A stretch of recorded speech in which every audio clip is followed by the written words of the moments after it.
4 अक्टूबर 1957 के दिन अंतरिक्ष विज्ञान के इतिहास में एक स्वर्णिम पृष्ठ है।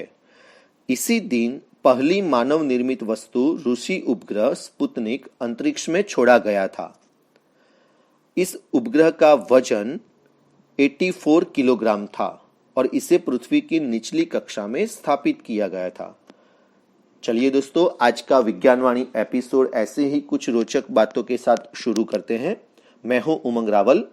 गांधीनगर स्थित IITE के internet radio station teachers tune Vigyanvani series में आपका स्वागत है। आज हमारा 35वां एपिसोड। दोस्तों, जैसे जैसे ह्यूमंस का एरिया यानी हम लोगों का एरिया एक्सपांड होता जाता है, दूसरे जीव का तंत्र, पूरी उनकी इकोसिस्टम कम होती जा रही है।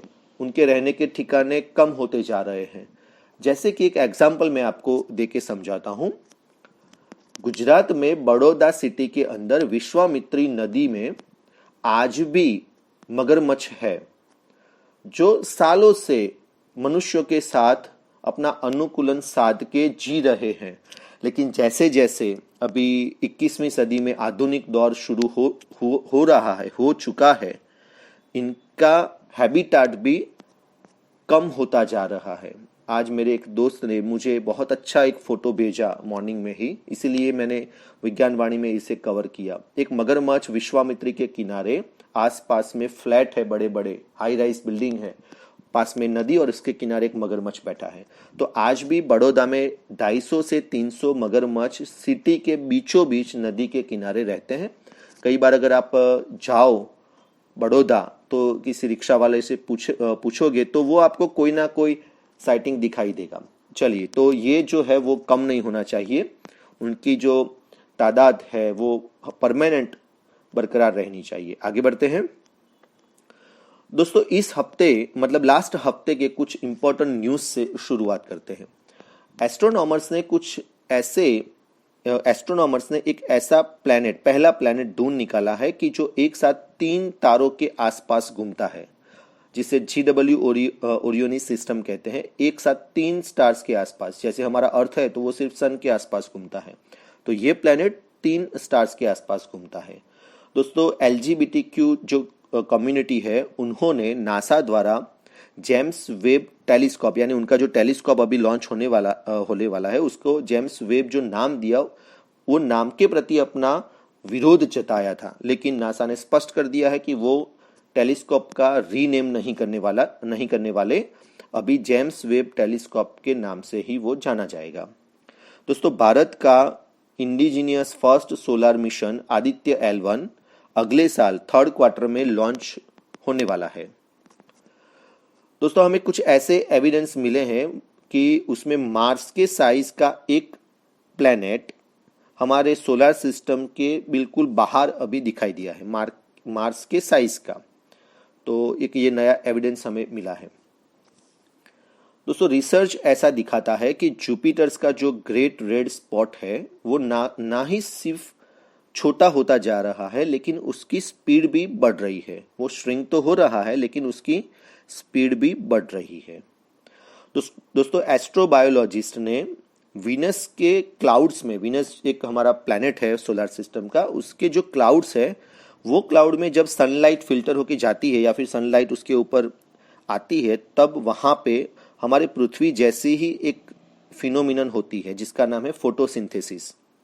तो फोटोसिंथेसिस अगर हो रही है तो आज नहीं तो कल वहां पे जीवन के अनुसार हमें मिलेंगे या फिर डेवलप हो सकता है। ये फोटोसिंथेसिस वहां पे भी हो रही है।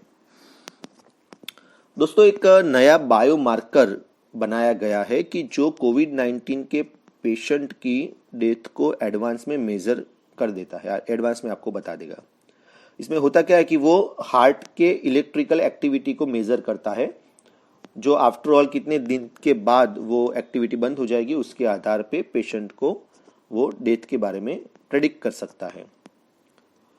दोस्तों, एक नए संशोधन के आधार पे हमें ये पता चला है कि ह्यूमंस 130 साल तक जिंदा रहेंगे। इस सदी के अंत तक इतनी टेक्नोलॉजी डेवलप हो जाएगी, ऐसा नया एक रिसर्च हमें पता चला है। और जहाँ तक मेरा पर्सनल व्यू है, जैसे जैसे टेक्नोलॉजी और मेडिकल साइंस आगे बढ़ते जाएंगे वैसे वैसे मनुष्य की उम्र लंबी होती जाएगी। ये कोई बड़ी बात नहीं है। मैं आपको एक सिंपल एग्जांपल देता हूँ कि अभी वैज्ञानिक आर्टिफिशियल, जैसे हार्ट है, आर्टिफिशियल लीवर है, उसके ऊपर बहुत काम करे। आर्टिफिशियल लीवर के बारे में मैंने लास्ट वीक भी कहीं पे पढ़ा था, उसका भी ट्रायल शुरू हो चुका है। तो ये सारी चीज़ें जो है वो मनुष्य के जीवन को लंबा करेगी।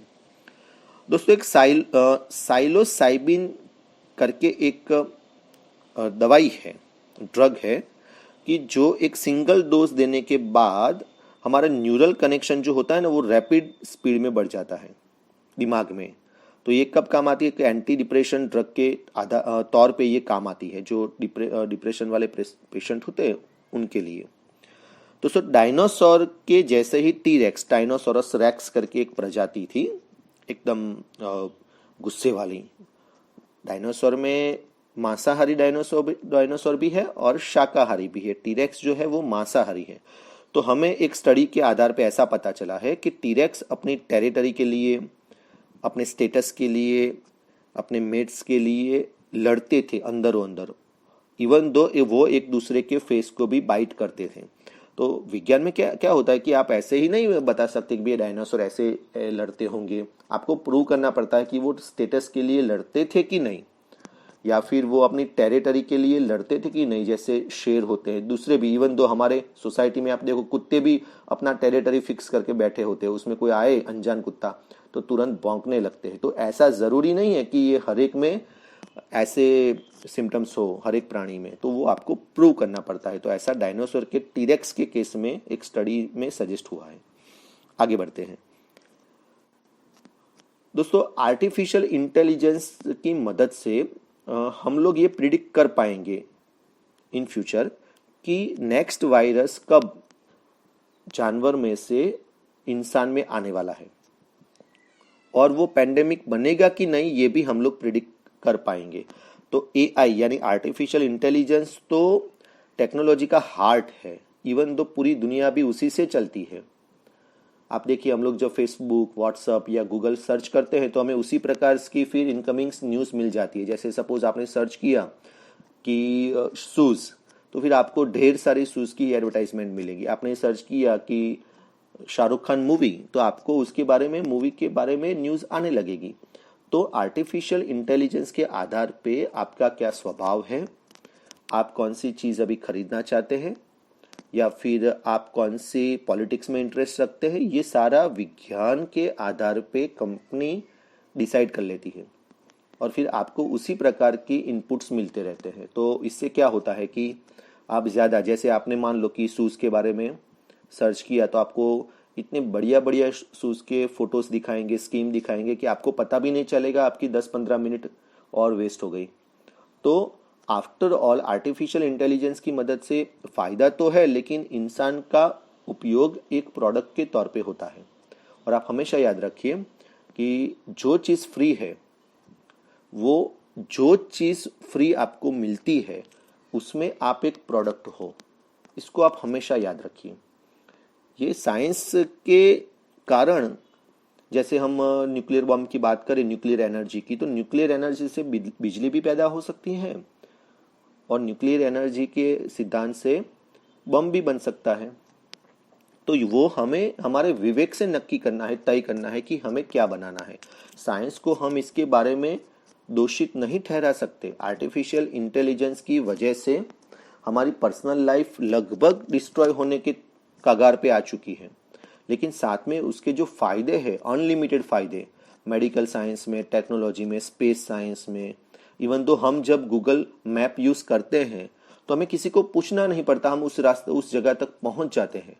तो दोस्तों, फायदा और नुकसान टेक्नोलॉजी के सिक्के के दो बाजू है।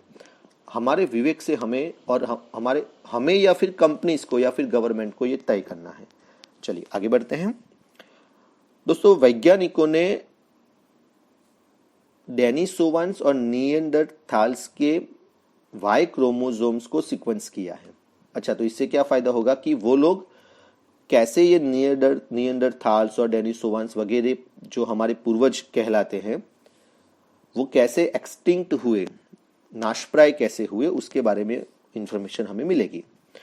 दोस्तों ज्वालामुखी जो अभी हम देखते हैं वॉल्केनोस, वो ऐसा नहीं है जो बन चुके हैं वो ही है, वो बनते रहते हैं। तो अभी एक अंडर वाटर मतलब के दरिया में, समुंदर में एक बहुत बड़ा इरप्शन हुआ ज्वालामुखी का, तो इससे एक बहुत बड़ा पर्वत लगभग 820 मीटर हाइट वाला एक स्ट्रक्चर खड़ा हो गया, सी फ्लोर से 820 मीटर ऊपर का। तो नया एक ज्वालामुखी पर्वत बन गया, ऐसा एक रिसेंट स्टडी में ध्यान में आया है।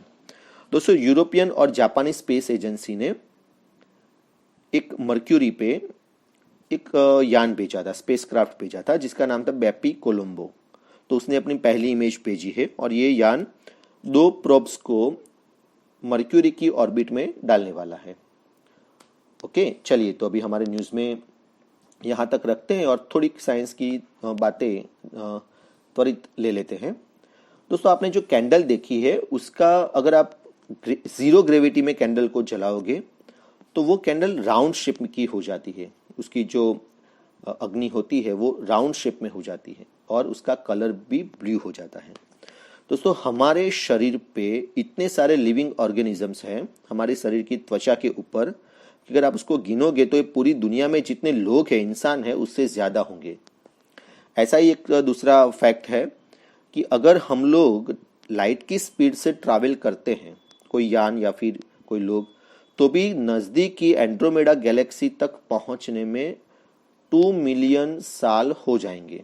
जस्ट इमेजिन, अगर आप रात को फोटोग्राफी में ऐसे फोटोज देखते होंगे एंड्रोमेडा गैलेक्सी के, लेकिन वहां पे पहुंचते लाइट की स्पीड से भी इतना टाइम लग जाएगा। दोस्तों एक महान वैज्ञानिक और टीचर थे रिचर्ड फेनमैन, उन्होंने ऐसा कहा है कि ये बहुत सहज बात है कि मैं डाउट और अनसर्टेनिटी या फिर कुछ कम मुझे पता है, मेरी इंफॉर्मेशन कम है, ऐसी चीज़ों के साथ जिंदा रहूं। ये बहुत सहज बात है। जरूरी नहीं है कि आपके पास हर एक चीज़ के आंसर हो, आप रॉन्ग भी हो सकते हो। सबसे इंटरेस्टिंग बात ये है, ये सब उनके वर्ड्स हैं, मैं नहीं बता रहा हूँ। सबसे इंटरेस्टिंग बात उन्होंने ये बताया कि जिंदा रहने के लिए कुछ नहीं जानना भी उतना ज़रूरी है, और ऐसे आंसर्स के जो आपको पता हो कि ये रॉन्ग, शायद रॉन्ग है। यानी अगर मैं समरी में बोलूं तो रिचर्ड फेनमैन ऐसा बताते हैं कि डाउट यानी शंका, क्वेश्चन हो, अनसर्टेनिटी हो या फिर थोड़ी बहुत चीज़ें आप न जानते हो, वो एकदम यूजुअल मैनर है। ओके, चलिए आगे बढ़ते हैं। दोस्तों थर्मोमीटर्स हम सबने देखा है, डॉक्टर के पास जाते हैं तो वो हमारा टेम्परेचर, बॉडी टेम्परेचर चेक करने के लिए यूज़ करते हैं। तो एक्चुअली थर्मोमीटर्स जो है वो एटम्स के स्पीडोमीटर, एटम का स्पीडोमीटर है, ऐसा हम लोग बताएंगे तो भी चलेगा। एटम कितनी स्पीड में दौड़ते हैं, जैसे स्पीड बढ़ती जाती है थर्मोमीटर का पारा अब चला जाता है। तो एक्चुअली थर्मोमीटर्स आर जस्ट स्पीडोमीटर्स, किसके लिए? एटम्स के लिए। दोस्तों कोल्लूर करके एक जगह पे एक टेम्पल है, मुकाम्बिका टेम्पल, वहां पे 2300 साल से एक पिलर खड़ा है, आयन का, सिर्फ आयन का नहीं, उसमें और भी धातु ऐड की होगी, लेकिन ये पिलर 2000 पिछले जब से खड़ा है 2000 मतलब 2300 इतने साल से उसको जंक नहीं लगा। जस्ट इमेजिन करिए, इसका मतलब ये हुआ कि लोकल लोग जो वहां के थे वो भी इतने सालों पहले ऐसी टेक्नोलॉजी, ऐसे मेथड जानते थे, इंडिजीनियस मेथड्स ऐसी जानते थे कि जंक ना लगे।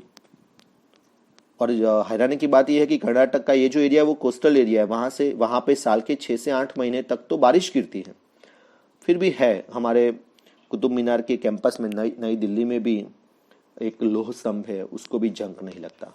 दोस्तों लास्ट में आपको इन्फॉर्मेशन एक दे देता हूँ कि अहमदाबाद में गुजरात साइंस सिटी है, बहुत बड़ी जगह है और साइंस में इंटरेस्ट रखने वाले लोगों को श्योर उसकी मुलाकात करनी चाहिए। फैमिली के साथ भी आप जा सकते हैं। अभी कोरोना के बाद सब कुछ रूटीन हो गया है, तो 4 अक्टूबर 2021 यानी आज से ही वो हर मंडे साइंस सिटी बंद रहेगी, यानी सोमवार को आपको साइंस सिटी की विजिट नहीं करना है, उसके अलावा बाकी के दिन आप जा सकते हैं। चलिए दोस्तों, आज का हमारा विज्ञान वाणी एपिसोड यहाँ तक रखते हैं। आशा रखता हूँ कि आपको बहुत सारी इन्फॉर्मेशन, सटीक इन्फॉर्मेशन मिली होगी। नेक्स्ट एपिसोड में ऐसे ही कुछ बातें लेके हम लोग दोबारा मिलेंगे।